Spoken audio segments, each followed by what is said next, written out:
Yo, Abusiafo, and that's year because 14th of November 2021. And then, you know, that's what Yasiana, Yaponia Kasipa, SSA, Yasada, Emma Yankopon.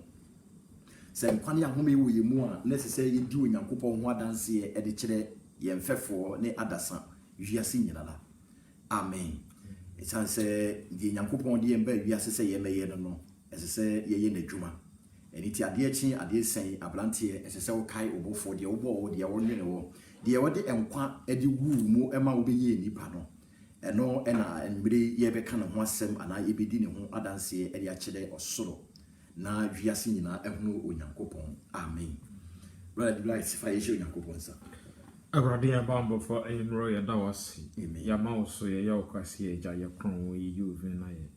O say, I didn't know fast that a ye nursing come from Tontum Quamoudin because Sanya Bois, Kayiniha, by this time, yada Chete, I yes soon. But because of Mojan and Mobro Honin yet Yasia, a radia can say Mo, a Jumapa, why away souvenir.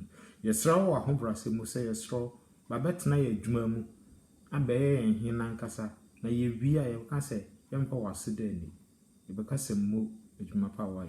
Yada was so a tea and piper, oh, yes, Christu, Nazareth and a bomb pie. Amen. Amen. Yakubo Shilapa, Yamishila. Dear Yami, if you shall free Emerant and Mebaho, I will be able to say, Yadia Kuma, near Green, ever my Yakupon. Amen. Yakupon Shilapa. And then you be sure when Yakupon Samayatu did this year, the signs, knowing the son of the end time. Semi no be yebe hunu awiebire mu ahyenso de ana ensenkyerene a ekyere se Yesu Kristo maya etoso yiri na yeden adu. Amen. Abusuafo menu wie no obi biara a woye ogidini ana woye Kristo ni no esese wo hunu awiebire mu nsem. Se sabre yi wo hunu awiebire mu nsem ana wo hunu eniema esisi wa asase we so a woni mra ahoso no na wo nkwaje ahwere. When you meet us, that trumpet and I then a sound. That the moment a trumpet will be sound, there will be no mercy or there will be no salvation again. Enti and me no ebesia and yema bia when Yankopon eda na di ede chire yen ana yema bia me no yeli yehuna yebehu se ampa ya duru awiebere mu a ese se ye boy abrabo ye se o Kristo ni ese se ye tutu ya na mo ye se ohoho.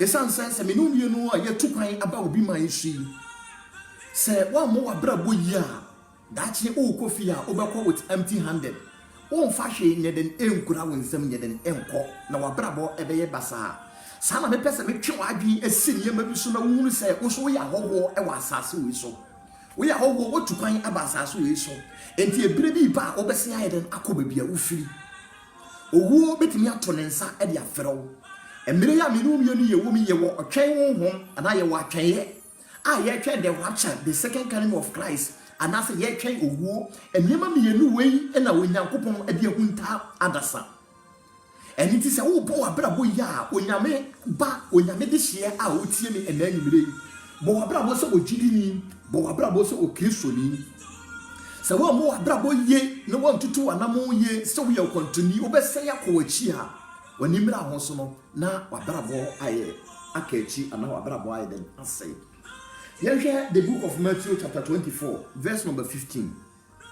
Asempan said ya Matthew twelema aye etire aduonu 9 yimu edu enum no.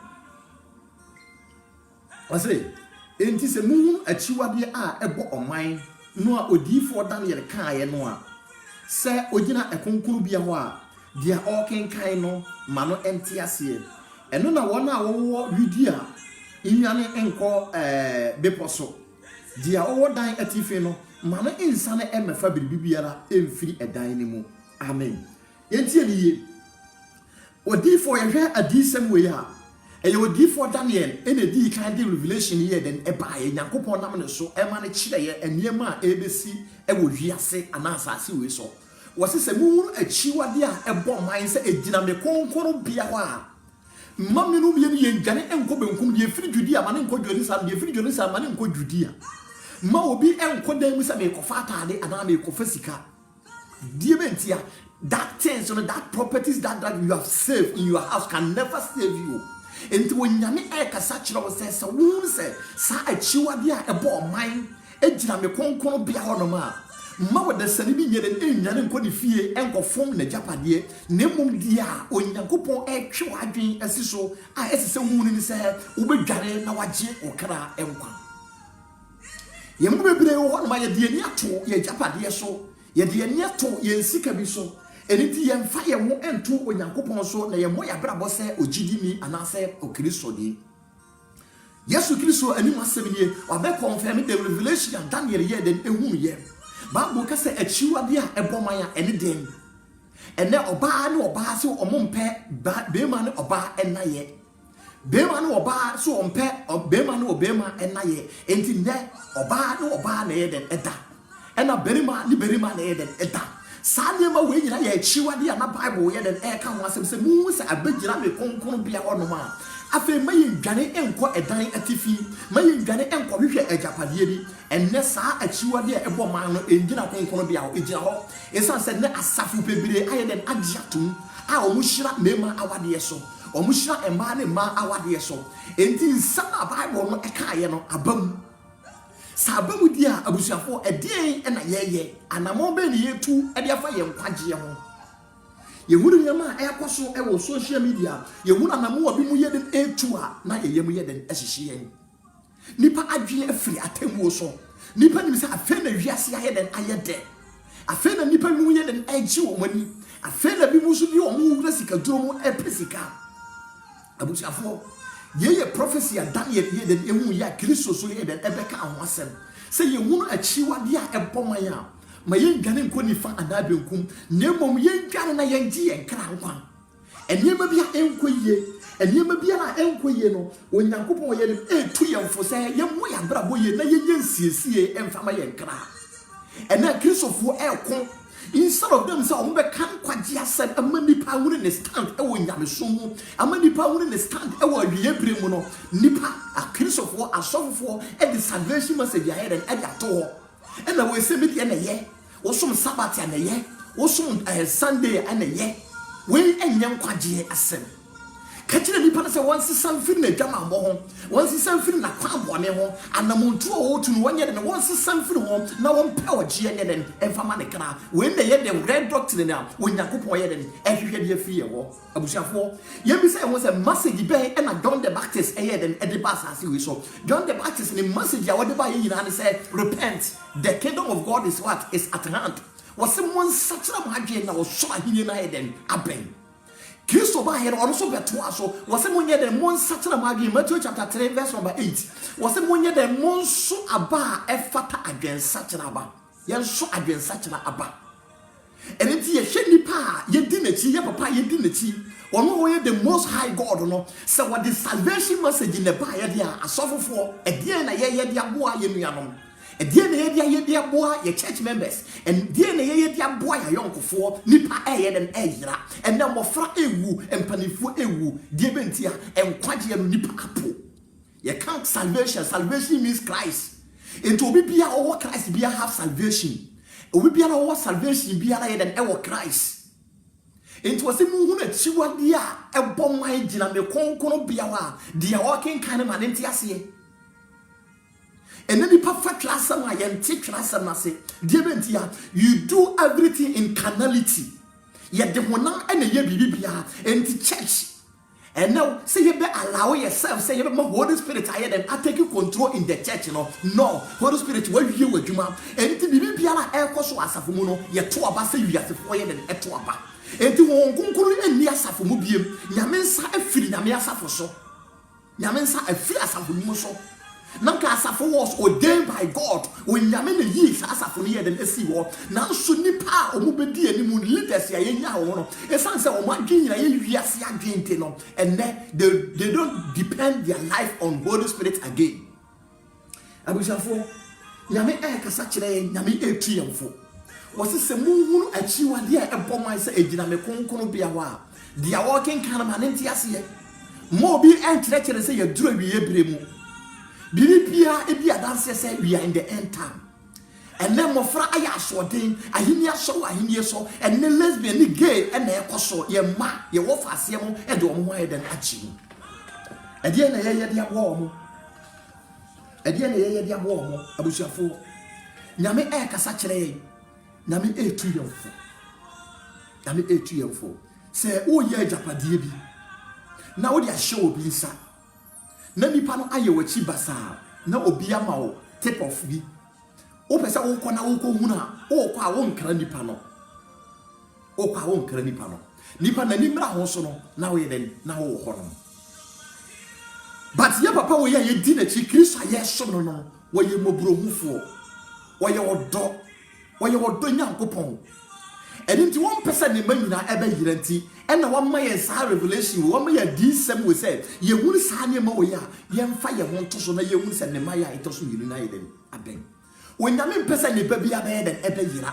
said John chapter 3 no verse number 16 ka said ya when Nyankopon ye den edo wiase nie na wode ne ba wo ne koro no e ma ye no obi bia obegi ne di no onyira na wa ye den na wanya da kwa it is a minu bi ne ye di Kristo ni wo ni tuma si ma Kristo ebe tra brabo ni mu a ye ma Kristo ni wo eye ye wu a sada ne sori ye be so ye den ebe ye nsori ye amen. Se minu bi no se ye wu na se ye ntimi ansori a na eni enkwagye se ntimi ni Kristo anwu ana se ye ntimi ni Kristo ansori a that means you have already what condemned amen. Eniti wo Nyankopon kasa tere ense se ye wu achiwade a eboman se egina Kristo konkono bia abewura nyame asonda mu a awura parliament a ye wu se ebere na ye dem awie eduru ebere no awie edu. And many of the churches has accepted gay and lesbian. So many churches has accepted it. Many men of God is what practicing gay and lesbian. And now a software can see a cuckoo dam. And now can you affair omo? But omo man sika edi omo ni no omo money free no krasa no. And now omo so do omo why dem ewura lesbian mu. Omo do omo ewura gay mu. Abusiafo. And it is a software na ye di na chere di ni won wura game one and then kwagye asem ben na obeka e dia chere afutu sem ben na wo betu yemfo abusiafo nyame etu yemfo onyame kasa chere ye se ye ma ye ninye den enna ho amen ye hwe odi for Daniel chapter 12 Daniel chapter 12 verse number 1 to 3. Because obviously we are I am there. Daniel chapter 12. Daniel chapter 12, 1 to 3.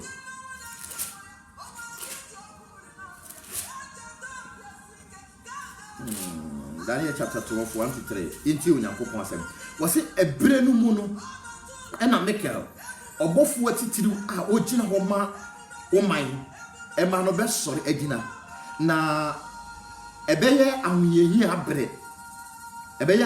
abre a efiri se oman baaye no ebesi ebre no so emada na ebre ni mu na obeje omanfo afiri mu obiara a obehu se watwere ne din onma mu no na won a wadeda fam dotie mu no bebre benyane ebinu bekoda enkomo na ebinu akoda ahonhorahora adie mu ahura die mu na emadwema no ebehire sedia ewie mu ehire na wona wodane nipa bebre kotene ne mu no beye se ensonoma daapem amen abusafo wei eye adisem awie bre mu nsema odifo Daniel ye den eka edito ho se emra emu odin beye den ebeba efiri se ye boss so ne asase epo ne won from generation to generation.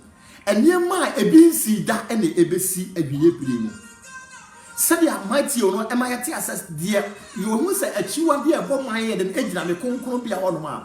Dear all can kind of money and money and tiasiano. Sana or D for Daniel so when Yamin Nam so air catcher me say a bra a dear chilimuno and near my a more demand than ever back.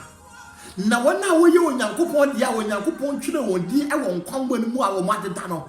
Obi a wo ye Nyankopon ne bia no Bible emfro se wawu ne mo fro se wo ye den wada wo se sankrofo ne bebre be den ebe sore na wana wadane nipa bebre kwatene nimu wana watene levian for ma brabo be gina Kristo mu wana wotene adwamamofo nsambufo akohifo e do ma Kristo no ma brabo ye den eye fe no Bible so mo nsoroma be helen abusafo eniti onyame etu obi a wo ye evangelism fo se wotimi twe akra ade ma onyankopon a se wotimi ka no kwasam ade kire obi ma wosesam fi na kwabo no mu a Bible se won nsoroma be den ebe helen abusafo ye wo crowns eniti manfa wonyame som nyeden eniagro manfa wonyame som nyeden eniagro esanse dia ye bia no daachi ye wo yeden ye wo abaso body enti se wo pese wo abaso body eye kese wo abaso body ye kokurokodi a ene wo nyankopon ade adwuma bia eden ade ahye wonsa ofie ketwa na wote no nyame di nipa kakira bia eden ahye wonsa o locality na wo no onyankopon di nipa bia eden ahye wonsa o society na wo no onyankopon di nipa bia eden ahye wonsa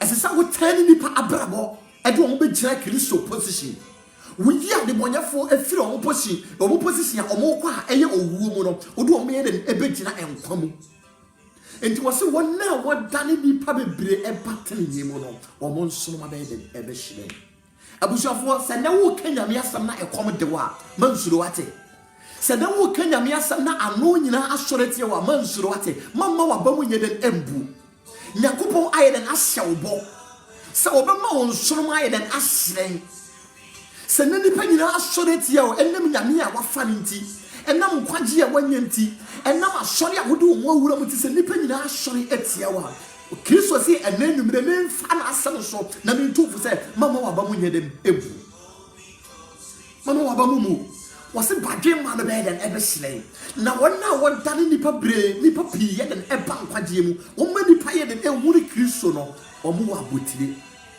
botire e wo Nyankopon ahemye no abusuafo bibi eba asase we so nipa ani na ho enema bi ebesisi asase we so nipa adwen ye den emaso Kristo akasa from the book of Daniel and the book of Genesis and the Kristo eda ne hunta samadi and the Kristo be confirm no New Testament ni mu esan say Old Testament ni nyina na Kristo da so ye den ye adwuma na emu no oda ne ho di say obofo ni Old Testament no Kristo oye adwuma New Testament and all manifest here. It's also Old Testament no yeah in the form of what? Angels. Near the above what you say Christo, but New Testament in mono, necessary obe dance, obe jimmy what you owe nipa tibiemu. Nani paden and woman, nani paden and moya than editor. And do what kind Genesis now? And when I joke of free off and never and China or Bano, and no before the joke of Shiano. Eye Nyankopon eye Kristo no koshia no name God manifest himself as an angel. In the New Testament no ne se Kristo ye den ebeta no wonso e wo nipa te biemu e wo ni Kristo so ni nyame su no e ma nipa ye den edi hunu no. In the Old Testament na Kristo ye den eye adwuma. New Testament yi e na obe manifesting ho e ma nipa nyina ye den e hunu ne e besi e wasase we so. Enti abusia bi a wote wonom Suffer bi no am na omoti Facebook to no kan kwase asem omo kan sem hunu se Kristo oye nipa Yesu Kristo emma biem osoro ahemye ye den eni wo wore tan ase na di fufu na ka won sem hunu na bire bi beba wani mira wo so no de ye me ya ne se sa nipa na wo kan abusu sem no sa ono nko na e ko oseye mu aka ni problem na so ye hwe nipa doma e di wo machi a obodo wo ye den e ko oseye mu a na ya wira ho sem bebre abushafo mama obi enada wo awiye bremu mama obi nkanche se Kristo eni wo mama obi nkanche se Yesu Kristo nsan ye den emma biem wase mu hunu achiwade a ebo man se ejina me konkono bia wa dia wo kenkan no mani hunu na wonye den wonte ase hia wanyankopon asam da me ba wotie me manye church goers keke obi kwa so kra Bible kra won kita wasi me Bible ye den egu ni telephone so akristo fo ye di agro you are jokers ye di agro me hwese bi enkramofo wo moni asi abere omo ye den omo bompa ye 5 times a day omo kra ye condemn omo say they are not for Christ no Yɛhwɛ anamonto ɔmo yɛ dem ɔmo tu di bo Nyankopɔn adwuma. Yɛhwɛ ɔmo ahom keka ɛwɔ Nyamesumu. Yɛhwɛ ɔmo ahom keka ɛwɔ Nyamesumu. Ya yɛfrɛ ho sɛ wɔ Nyankopɔn na ayɛ dem ayiye no. Hwɛ abrabɔ a wowɔ mu Nyame ba. Hwɛ abrabɔ a wowɔ mu. Ɔba na woda na kyiri bisa ho sɛ wayɛ ne ho adeɛ. Bɛrima na wo ne nam no bisa ho sɛ wayɛ ho adeɛ. Nanso wofrɛ ho sɛ elder, wofrɛ ho sɛ deaconess, wofrɛ ho sɛ church member, wofrɛ ho sɛ you are a Christian. Shabrabo fini abrabo tante a wodi ti Nyankopɔn fie. Ɔde na Kristo esisi bia o Matthew 24 ne sɛ si ehunu saa ne ma na. Yehunu sɛ nipa na walking kan ba ne hunu sɛ ye wo awie bire mu. Amen. Abusafo Kristo bɛsi ayi den ababiem. Na Kristo ɔyɛ ahomobro Nyankopɔn. Na ni kum ne ba ho. Kristo ɔyɛ ahomobro Nyankopɔn. Na wɔn pɛsɛ ne ma nyina bɛyɛ den ɛbɛyela no. Abusafo ɔde ne kra ɛbɔ afɔde ɛde ma wo. Enti ye ma saa afɔdebɔ no ye ma Kristo wuo no ayɛ kwana abrabɔ bɛn na wobɔ wobɛtumi ayi make nsankyeraye you can make a change abrabɔ no empimi yo sa wobɛsesa wadwen a sa wobɛtani afiri wakwan bɔne ho no waka kyerɛ Onyankopɔn sɛ awurade me pɛsɛ me ne wodi nhyiamu a wonyame ye onyame nokwafoɔ. He is ever ready to change your life. He is ever ready to give you salvation. He is ever ready to give you eternal life. God is calling you. Nobody can give you eternal life. Nobody can give you rest. Only Jesus Christ that can give you rest. That can save your life. That can change your destiny. Abusafo, ye will be. Na dia ye me yan say, omo so omo ndi Kristo ni no. Uni ma dia ba ko e won omo so de na jata bi. Omo so de na problem bi to omo a. Na sa ade ne be che omo bo omo di omo bo Jesus ni a na ade na eden akọ. Ade na won gidi ni di but who no problem mu a. You just mention the name. That means the name has power. The name can save you.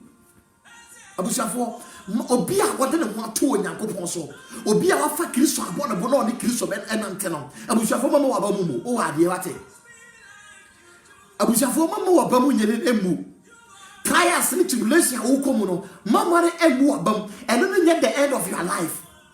One no does never justify your end and not justify your life. There be. And so what we yo. Situation will come no. And no nchira wa wie ye. And no nchira wo daache. Se wo Kristo a wo adi nyina. Etu kan Matthew chapter 6 na verse number 33. Wo se mo hwehwe wo soro ahenie ne tane ne ka ne. Na wadi we mu nyina be den ebe ka mo ho. Abusafo obi bia na wo Kristo no wiase agapade ye den eye de dia. Esan say waka kire Peter mo say ba bia modi mu na ebesi no me dia sanso na ye den e dia mamo. And to obi bia we the follower of God, we the disciples of God, we the apostles of God no. When Nyame ema wo possess every land that you put your foot on. Baby bia na wo be duru bia no when Nyame bia sase ne e de shawonsa. Abusafo nka Daniel one wan a wo firi Juda na one Nebukadnezar one ne be dem ebe detective e dia ma Nebukadnezar. Senyamia don eba osua. The glory of God, if the glory of God comes to your life, baby am paying for no wakura ho na obetana. Senyamia don nyamia ni monyam eba osua, nyame ngosra eba osua, baby ani party through entimi nko no obewura ho no. Joseph epo bone, Joseph edwane bone. Na okan Bible na ye me dem say, was say me nya bone nye den emfantia me Nyankopon. Tie ni o. Say kayaminu bi no akaya certificate. Say yaminu bi no akaya scholarship. Eh, ohene yire. President yire. Say wase me ne nya den emeda enka certificate. Enka manya scholarship. But abrante we anya den anhwehwe animuanimu ya niema obeye den obenya. Wotwene ne dachi. Wotwene de wonanim. Enti wase hye. Me nya sa boni we nya den emfa ngumi Nyankopon ni mase da biara. Amen. Yemi say we say boni twa ye muhia, se boni to ye na, ensembe na pie firi ye no ye den eba. Ensembe na pie firi ye no ba. Ye duru bia edi na ya tane ye ho. Say ye frɛ wo say akrisofo, e duru bia nema enko ya, na ya tane ye ho. Ye duru bia ho da, na ya pro ye Nyankopɔn. Akrisofo ye pe honi enmu I was saying make ye pe bia ho den. There you enti sa. o se papa na ye so no papa na me no ye di na chi no se ye de ne fa atiti mu a ye de ne fa yakayaka de mu a enye mu a mu di na chi no mu hu se mo so mo be fa sa de mu. So if you are not ready to sacrifice your life for Jesus Christ, that means you are not ready to enter his kingdom. Was it a media monopoly na ye mi say ya sana mu de wo ye so say na mo be ye abusafo when na me e kire ye niema ebesisi ewa adwe ebre mu enti obi a wo kan obi a wo hwe nyame asem obi a wo kwa asore niema wada ne niema e kwaso nyina no e kire say niema bi ye den ebesi abusafo wiase ye de biem enti sa afa na brantie bi wutie me na wo do wo ma wiase a afa na brantie bi wutie me na wo pesa wo do wo kwaji sika duru a afa na brantie bi wutie me na wo ni obi kuru ene ekwa wo ni obi yire ene ekwa a onyame e kasa chiro se hweye nyame e bo kokko anwumre se ye wa wiye bire mu dwane na che wo kra nkwa emra abofo ne ye de ne ko Sodom and Gomorrah no o ka kire Lot se munware na munye de ne monche mo kra nkwa baby yeduri ye wo the era of Sodom and Gomorrah. It's also Bonnie and Matthew chapter 24, verse number 15. I catch it and say, you wanna chiwa dear upon my mayan jarin quantity, mayan jarin coffee, and confanta hadibi. Nebum yen na yanti and crankwan. Abusafo, when Nimra was on not trumpet I hidden, as abo. Say the beginning, we did yet day.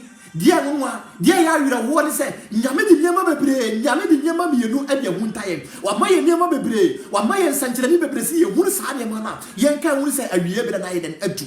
Never what the Yama you be hidden a winter GD4. What the Yama be hidden a winter Yamema. What the Yama be no higher than a winter Yas for. A down bill. And a rapture. Abusha so wouldn't be down in Cabrabano Bobby.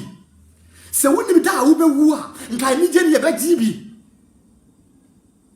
nanso onyame de sa de na ye den ade ehunta enipa eni di da wo be wu de wonye de unhu da rapture de den ebesi wonye de unhu eni ti na sabire esesa wo do ho to onyankopon so ye na wo bu abrabo se wo jidi ni wo bu abrabo se Kristo ni wo ma wo abrabo ye den efata Kristo.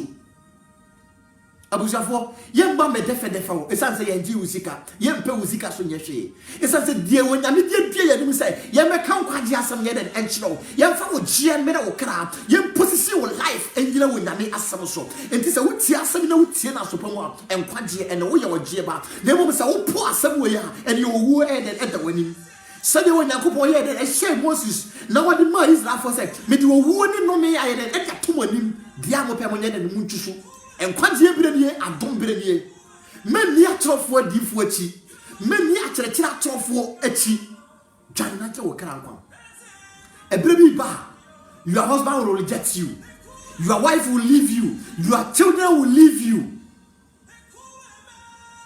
Abusafo ya hwe picture we ya hwe ye man Ghana mu a anaye tu kan so obi wu a edinachi yesu mi dia me no beko but ye durasie won ye de adaka ni sia mele mu a recently 1 month ya na ma me last born ye de efiri mu e na ye sie ni pa bi mu ntino mi ni di America ye no beko ye do ukunu so do we yiri so do wo mu nkom wo no bewu but the moment ya ye do be si adaka mu di na tia gu so no ubonse na we ekọ ubonse na ye ekọ na o ma ja wo nko awo enti se wo ba asase we so no se sankrofo na o ko ja wasie ho no se obi se wa brabo a ba wuni de wa brabo aye den aye enti man hwe wa brabo so man hwe obi abrabo so emo wa brabo mani ni padu to ti ye den enye bone dwene wo kwaje ho na dwene wo kra ho amen.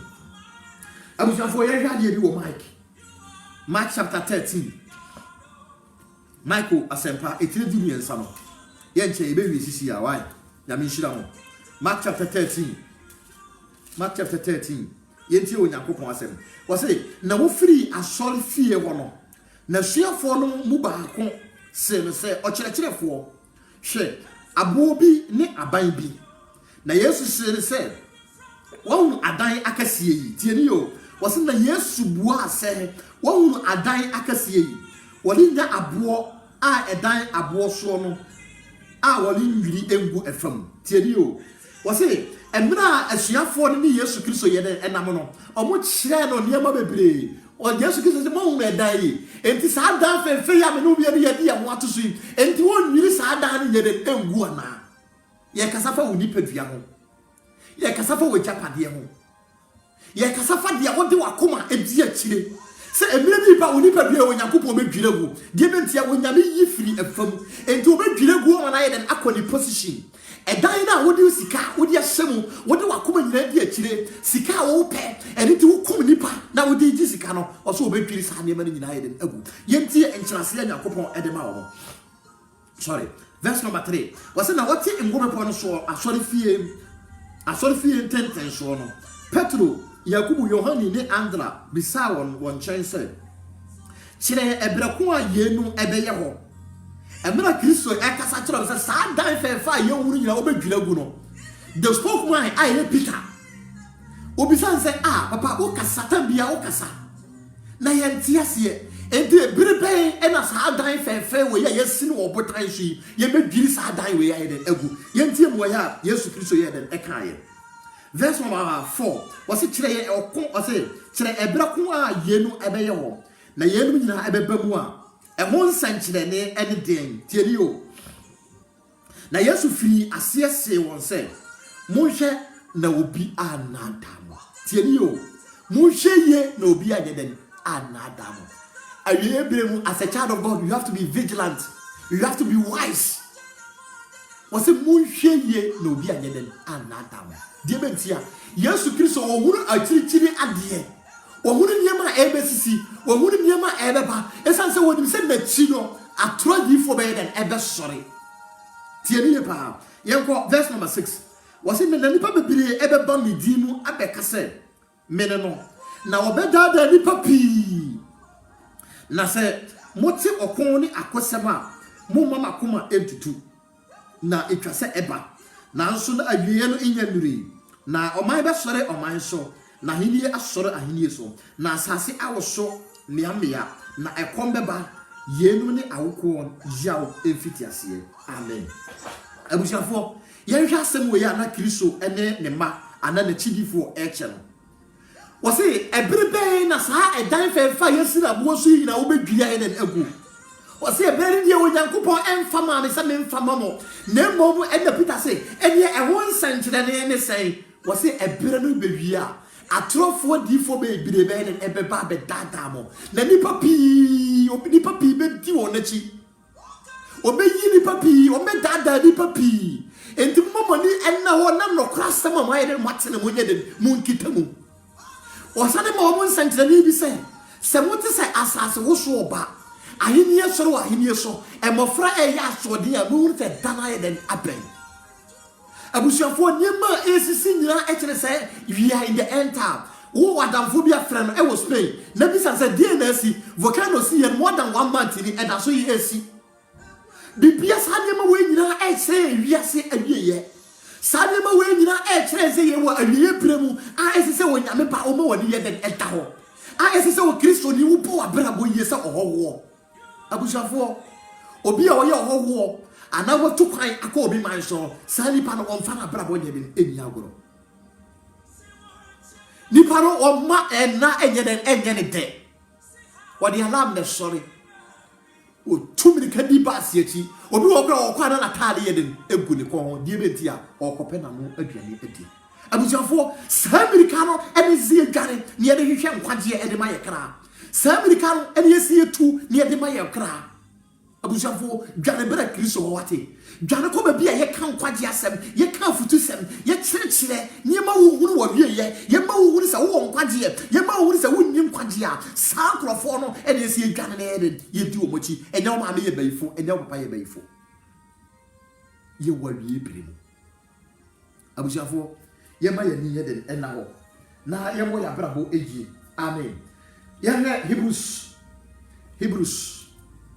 Hebrews chapter 10. Thank you, Jesus. Hebrews chapter 10. Verse number 19 to 25. Hebrews chapter 10. Yeti Onyankopon asem. Hebrews chapter 10.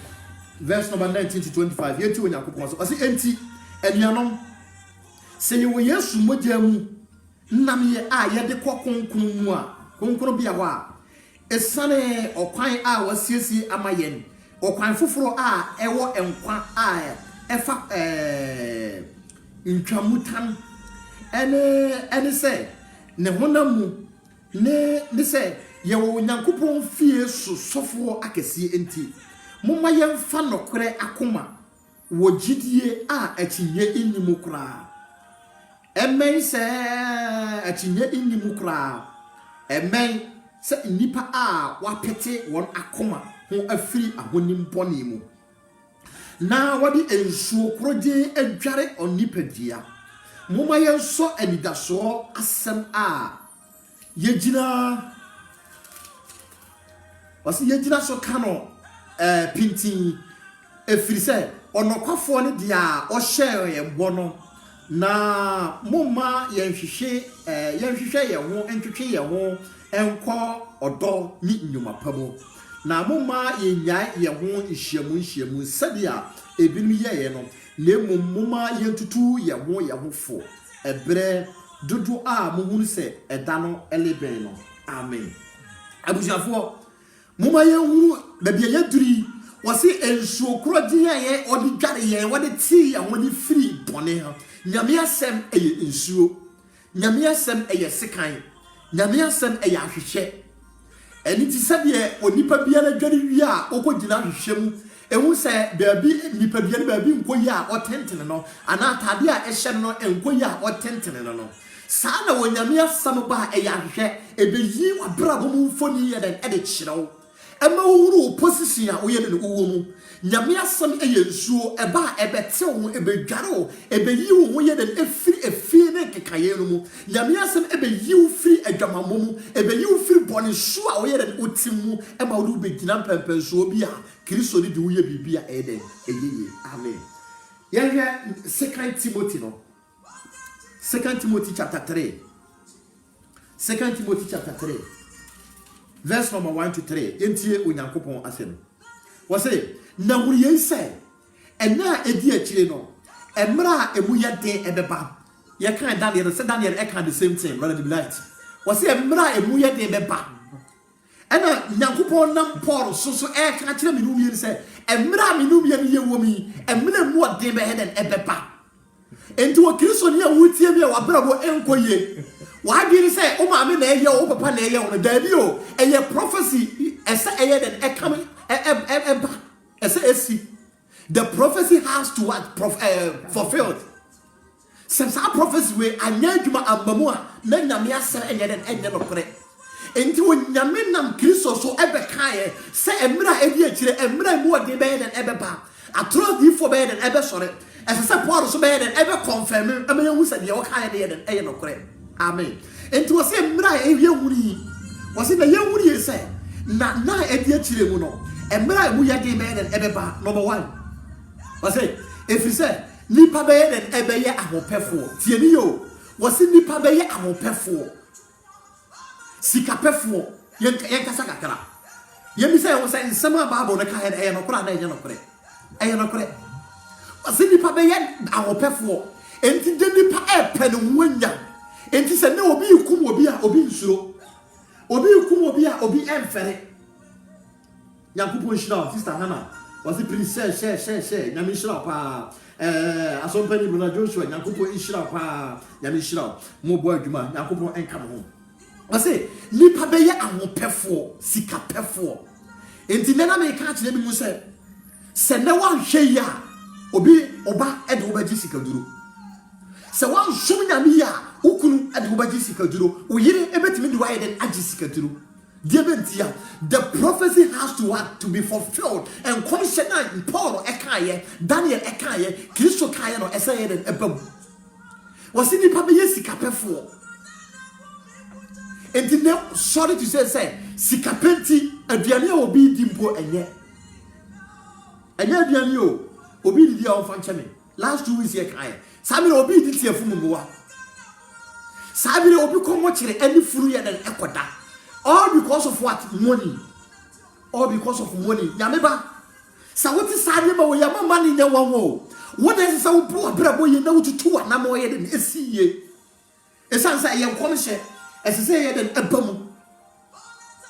eye kom hye Daniel Eshenkom Kristo be confirm ye Paul so aye den abe confirm ye kire se esese ye ma ye ni ye den eda ho sika o obi anya sika saa embra obo dia man say every day bia woni bode betem still nka ho bibia nka ho ma me papa enti sika ya wo pe no wo de ye den wo sika wo anya wontimi fa mo abusuani bia de be dia ye the law e dia ye den e dia to oba wo do no enam sika wo ko di akire enti no ye se fa wo ye be sacrifice fa wo kuru be den e be sacrifice abusuafo mo ma ye ni enna ho nyame ma okay, Matthew chapter 19 now. Was it here? And when I years to Christo, I want some edited for Peter the spokesman was and you're saying that you pardon a year in Tamutia. No, we yes, I can pardon the way than Eura Diamumpo. Now, yes, to Christo cat was a share. And you be paying a better, I just ask some way. Never wonder Yakupo a you or more Yakupo a Yakupo Diano, or more Tina Mea Samasi, or more Tis handsome way up. I feel or when you get an empower also. No more to two on a more is here. Abusha and maybe I was a 14-year-old boy, 14-year-old girl, a pen when ya.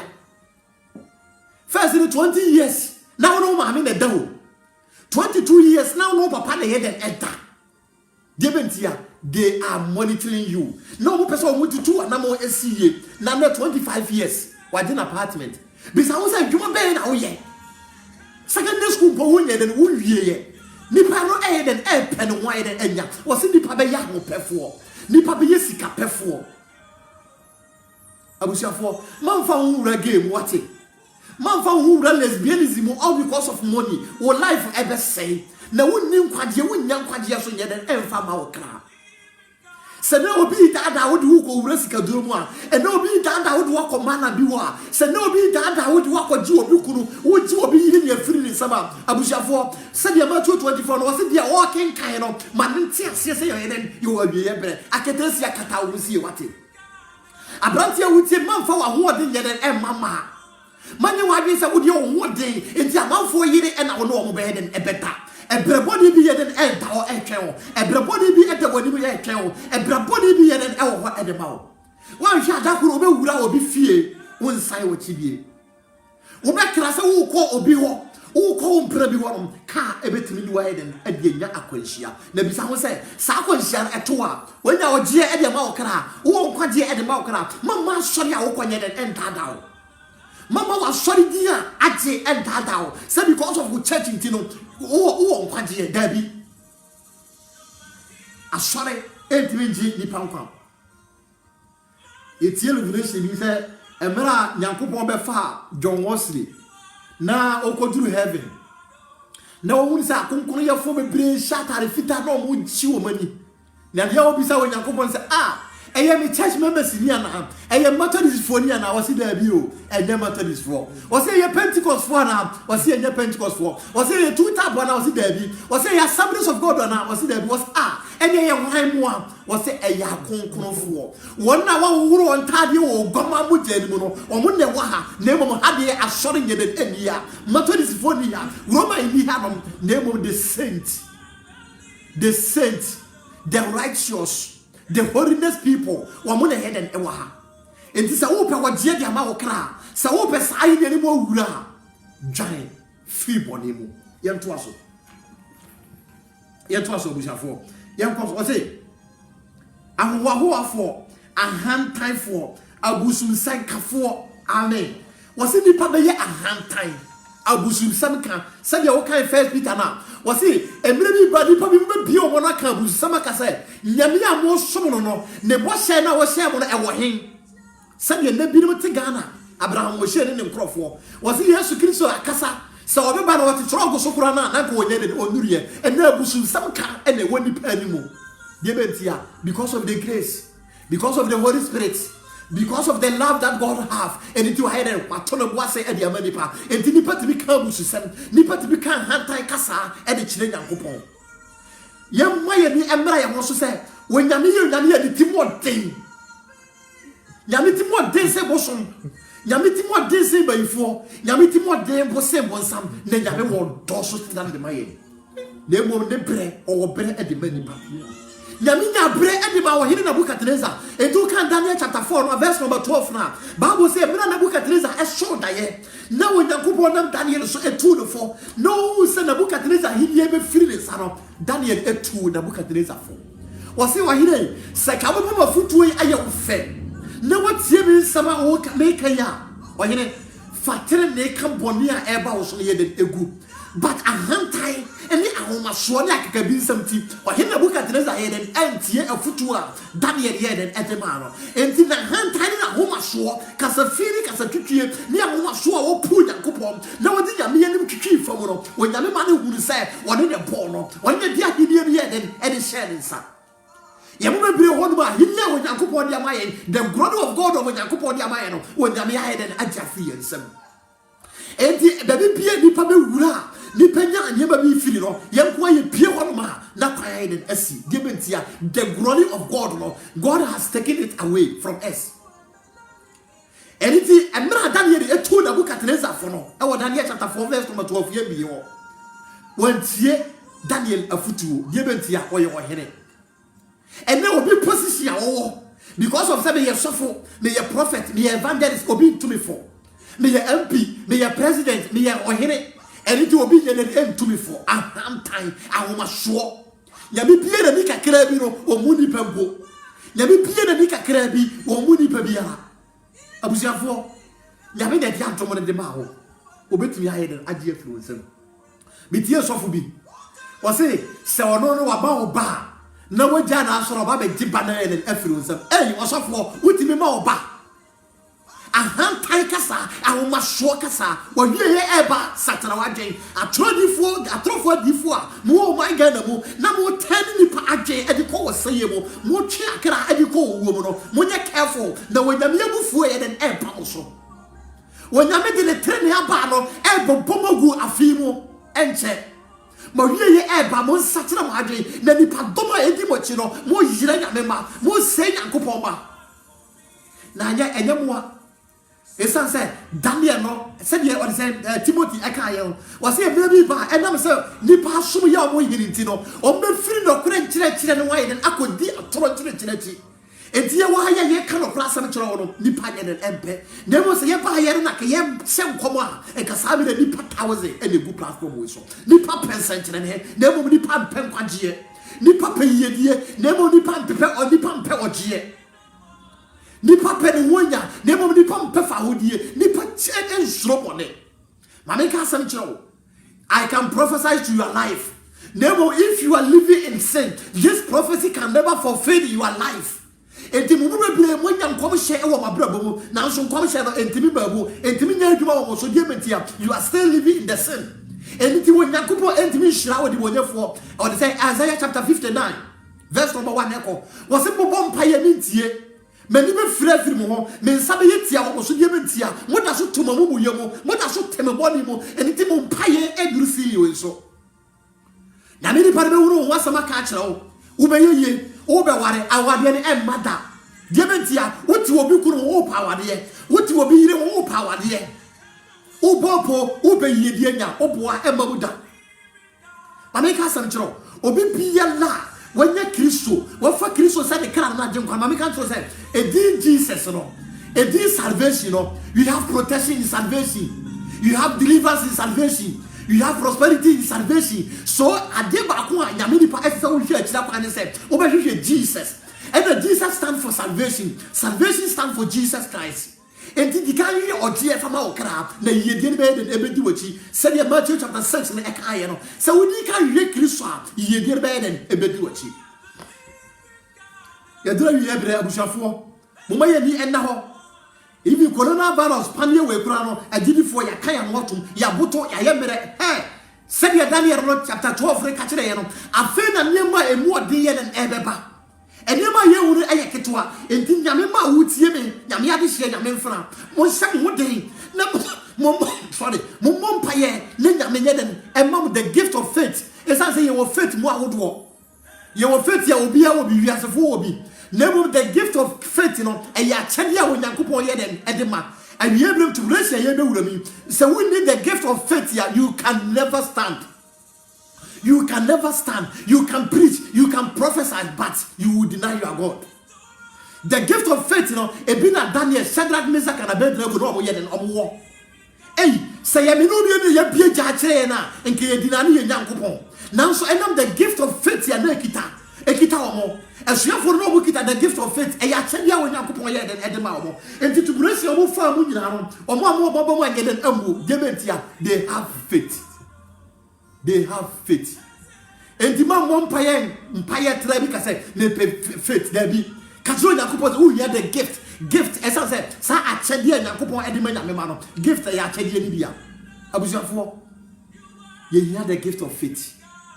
You had the gift of faith. Yankopon Israel power. Yantuaso, you're doing was it? Wana woni tema. Wana woni tema ya apamse for insekubo for. Wana won she won akonoso abusafo. And then nipa ni tema emfama ninia. Enti de wudi agora obi beje okra aiden afiri wonsem. Wudi agora obi beje wonkwa e de afiri wonsem. Yen hwe kunkunkunku a eden ekoso o my Ghana oba betimi age wokra afiri wonsem okuru betimi age wokra eden afiri wonsem ne ye bi say am say se okuru je wokra afiri wonsem oba je wokra afiri wonsem obi ade wokọ aduro so ekoku a bi say wo nkwaje de ma wokra na siesie huma Kristo waso wona wontimi ye den ense wan akonoso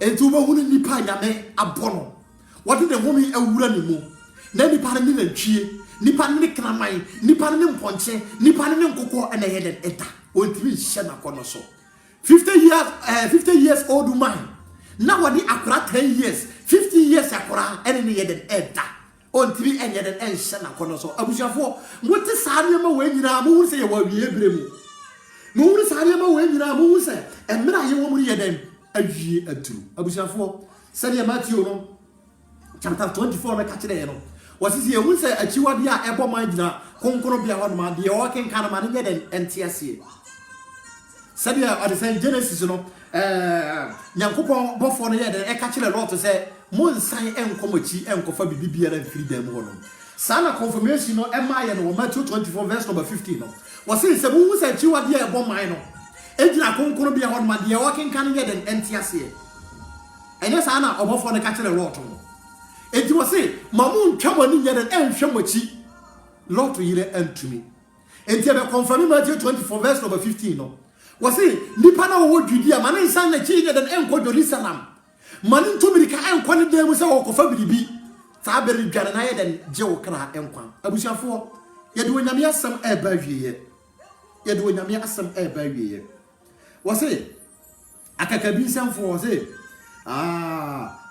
verse number 5 was say okay carry one anim chire nyamesompa nanso opamu ahoden saa onipa yi dan won ye den efiri ohun amen abusiafo adamfo e wo impact e wo ya mera bomu yekuru wo impact e wo ya mera bomu ye yirenom ye ma e wo impact because impact omo wo nsa omo wo ahoden e wo ye nso wadamfo ebetimi asewo me no kasa wo bedi adanse se na nsa wo mfa bi nka wano da adamfo bi ena de wo ko wura ensa no mu na bi wo mfa bi nka wano da adamfo bi na de wo wura ni smoking mu na ka wo ye what say wo ye holy wo ye virgin but adamfo bi ena di bema bi ye den ebre wo wo se sankrofo ye nan ye wonye den emfiri omo ho nipa betimi asewo wo kuru betimi asewo but me nka to se jaya wade we yiri betimi asel but me nka se jawade na momo wadwiri den NCP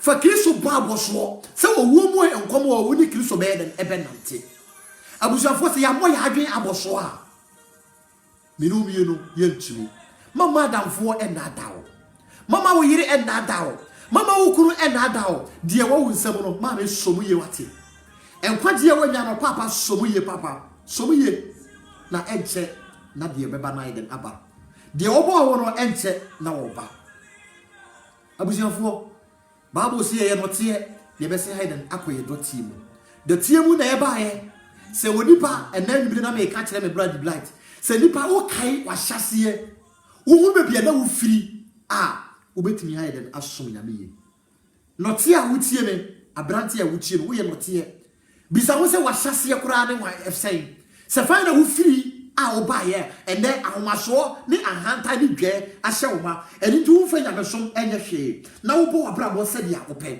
bre wo wase fa ma nyame asɛm bre wo wase efa ma kristo bre wo wase fa ma wo mpanimfo bre wo wase fa ma wo kunu oyire o ma ene wa yonkofo na ta kristo su adi. Said 2 Corinthians chapter 3 verse number 1 and 2 no and 2 to 3 no was it munim say muye wiase krata wiase fo ye den eken kan mo abusuafo de ye no wasase we su nyina nipa e hwe ye abrabo a wo bo anamo a wo tu nipa e den e hwe animiansa ene wo wiase a e hwe bonsama di e hwe nyame ani e hwe ani nipa atwa wo hia ani e hwe dia wo ye bia no okakobu akontan Bible si die nipa due bia no eno no be den obitwa wunua bode enkotwa kodu wunua kodu enkote anka se wudua adwaman a obetwa adwaman se wudua krono a obetwa owuo obetwa prison se ofena odu ho wura game a die ya aya yoro ho sam se bema obebo pampers na wunya somdue emfama okra ade na wundwane bone we na wo hwehwe wogie wo hwehwe nkwagie emfama wokra knowing the signs of the end time abusiafo eniema yehunu eniema yete wo internet so de yehunu no Facebook de yehunu no YouTube ne na sefo nyina no chire yense yewo adwie beremu se kamene wo a kamedwane na mache mekra nkwa samene wo a kamema asem ya ba ye ehun su koma ye den ademe na mape ogie e dia ma mekra se de Somalia ni ba no emra wati Kristo asem kan se hwe wo de unsu a woni ma ya no no menuma ensukom benya me na mo ensu a me de ma wo no se wonuma ensukom enne wo de biara da abusuafo nyame asem e yensuo se wonuma se wodi nyame asem enante a bibi biara ehia wo asase we so woni ne bo wo woni ne nwene wo o so control eya mpanifo kan se owuo kurade a enkwantim nje enya nokore emra owuo koto Yesu Kristo mu no na ewa asamado ho no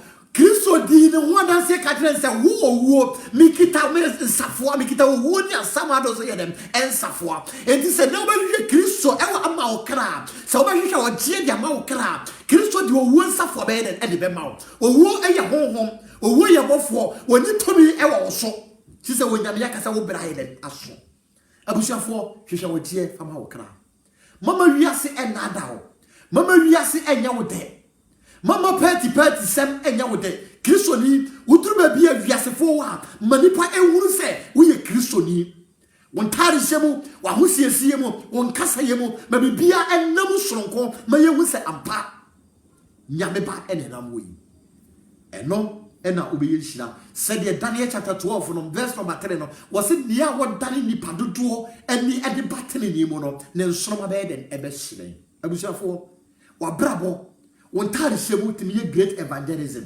wanimu kasa etimi twa kra ede manyame wanimu kasa apam nipa bebre afiri Yakobon fie wanimu kasa enti nipa bebre ayeden aponyame omo so omo nsum Yakobon biem won tare hye nipa bebre ahwease ewo won tare hye mu hwatare hyew a wodi Yakobon fie hwatare hyew a wodi ko Yakobon fie abusiafo ye di nyame asa abawie Yakobon e kasa kire Moses o se ye ka kire Israelfo no meja o mopem no mo edi owuo ni nkwa e de simonim di amopem onye de muntwiso sana wodi hye Joshua fa Joshua ka kire o Israelfo se hwe se Israelfo mbe sum anyame foforo a meni bi fiefo de ye be sum Israel Yakobon de benti a Joshua hunu be bia Yakobon yi ni firiye wo hunu nyame nsa emera na mu gina ponaja no emera mu duru Jericho afasu no o hunu nyame abasa enti Joshua amfa ni nyame soma nyede eni agoro abusia se wo hunu be bia nyame yi wo firiye a